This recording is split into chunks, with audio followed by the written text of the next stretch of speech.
La thématique 4 relative aux politiques publiques sectorielles est à la table de discussion. Les participants ont fait le tour des 13 secteurs abordés par la commission 4. Ainsi, l'assistance est intervenue pour faire des propositions et des résolutions fermes pour un Tchad nouveau. Pour la refondation du Tchad, résolument tournée vers le développement, les participants recommandent la répartition équitable des ressources naturelles, la formation des enseignants, le développement du monde rural, la promotion du tourisme, la lutte contre le chômage des jeunes, l'augmentation des infrastructures routières et le transport. S'agissant de la refondation du système éducatif, les participants mettent l'accent sur les moyens conséquents alloués pour le rayonnement du système éducatif.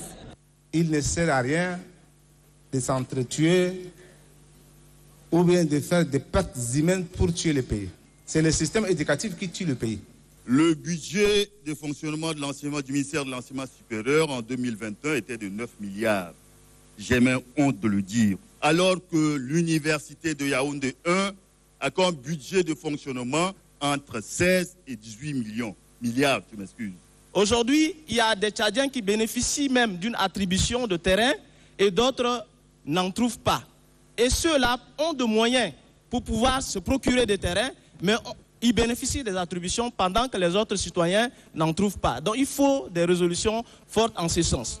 Qu'il y ait une recommandation forte pour la finalisation de la route N'Djamena-Ngouri, frontière du Niger.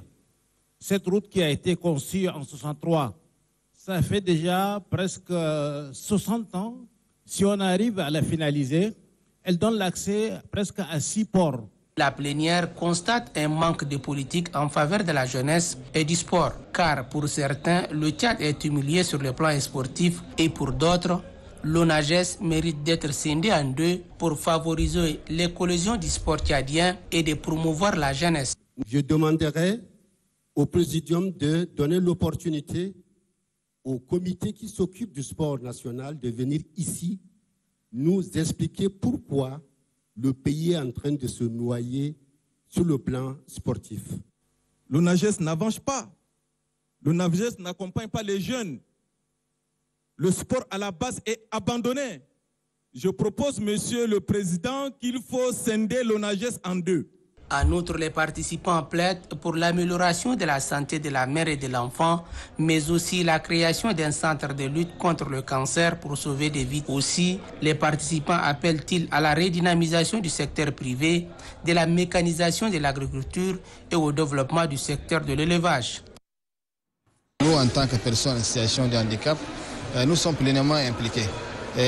Parce qu'on veut jeter les bases solides d'un nouveau Tchad, il faut aussi l'implication de toutes les couches de la société. Parmi ces couches, la corporation des personnes vivant avec le handicap y figure.